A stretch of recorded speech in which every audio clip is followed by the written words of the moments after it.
दास इस वक्त जनसभा को संबोधित कर रहे हैं। आज जो वंशवाद की राजनीति चल रही है, ये चुनाव में देश की जनता फैसला करेगी कि देश वंशवाद पे चलेगी कि देश लोकतंत्र पे आधार पर चले। कांग्रेस पार्टी इस भारत को अपनी जागीर समझता है कि जब भी प्रधानमंत्री पद पर कोई बैठेगा तो गांधी परिवार के बच्चे बच्चियां ही बैठेगा। तो हमें ये भी फैसला लेना है कि इस देश में वंशवाद की राजनीति चलेगी कि लोकतंत्र में जहां एक मोची सीने वाला भी देश का प्रधानमंत्री बन सकता है। और देश की जनता ने 2014 में ये लोकतंत्र को मजबूत किया और 2014 में भी देश की जनता ने वंशवाद और गठबंधन की राजनीति को नकारने का काम किया। और एक चाय बेचने वाला जिसकी मां दूसरे घर में झाड़ू पोछा का काम करती थी, ऐसे व्यक्ति को, एक ऐसे देशभक्त को, एक ऐसे भारत माता के लाल को देश का प्रधानमंत्री देश की करोड़ों जनता ने बनाने का। और आज आप देखें इन साढ़े 4 वर्षों में, चाहे देश की आंतरिक सुरक्षा हो, चाहे बाह्य सुरक्षा हो, या फिर देश का गरीब जो 70 साल से विकास की बाट जोड़ रहे थे कि उसकी भी जिंदगी में बदलाव आएगी, चाहे वो गरीब आदिवासी समाज हो, चाहे वो दलित समाज हो, चाहे शोषित हो, वंचित हो, अकिलियत हो, हर गरीब की चिंता माननीय प्रधानमंत्री जी ने देश के विकास, सर्वांगीण विकास, सबका विकास, सबका साथ के तर्ज में इन साढ़े 4 वर्षों में जो प्रधानमंत्री जी ने काम किए उसे बताने की जरूरत नहीं। देश के हर क्षेत्र में एक काम बोल रहे हैं।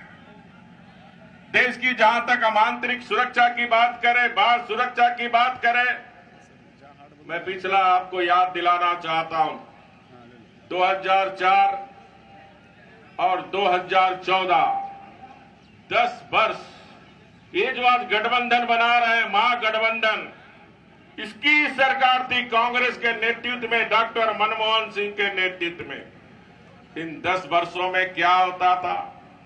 पाकिस्तान के आतंकवादी कभी महाराष्ट्र में बम ब्लास्ट करते थे, कभी बॉम्बे में बम ब्लास्ट करते थे, कभी हैदराबाद में बम ब्लास्ट करते थे, कभी अक्षय मंदिर में तो कभी जम्मू के मंदिर में बम ब्लास्ट करते थे।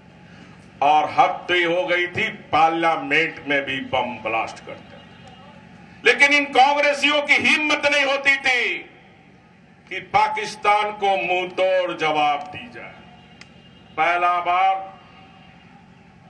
2014 के बाद आप देखें, ये चिंतन मनन करें, माननीय प्रधानमंत्री जी के नेतृत्व में देश में सरकार बनने के बाद देश के किसी राज्य में पाकिस्तान आतंकवादियों की हिम्मत नहीं हुई कि वो जाके महाराष्ट्र, दिल्ली और हैदराबाद में बम ब्लास्ट करने। और 2 घटना हुई भी तो आपने देखा।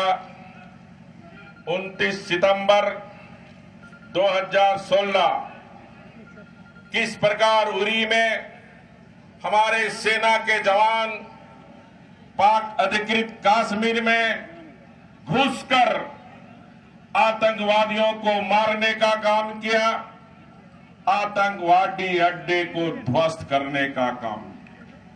और अभी 2 महीने पहले 40 जवान हमारी शहादत हुई और उस 40 जवान के परिवार के 12वीं के पहले ही एक 11वीं में माननीय प्रधानमंत्री जी ने वायुसेना को खुली छूट दी और घुसकर पाकिस्तान में चुन चुन कर पाकिस्तान के अड्डियों को ध्वस्त करने का काम किया। ये 56 इंच का प्रधानमंत्री है जो अगर हमारे चीजों को देखना किसने गलत, पाकिस्तान हो या दुनिया का कोई देश, अगर भारत के ऊपर आंख उठाएगा तो आंख निकालने की क्षमता ये हमारे देश के प्रधानमंत्री और भारत की जनता। और इसलिए आज आप देख रहे हैं इस देश में कुछ जयचंद और मीर जाफर के भी औलाद लोग हैं जो आज हमारी सेना की वीरता और शौर्य पर प्रश्न उठा रहे हैं कि पुलवामा में जो घटना हुई तो कांग्रेस के लोग कहते हैं बम वृक्ष में गिरा के आ गए, कोई कांग्रेसी विपक्षी दल के कहते हैं कितने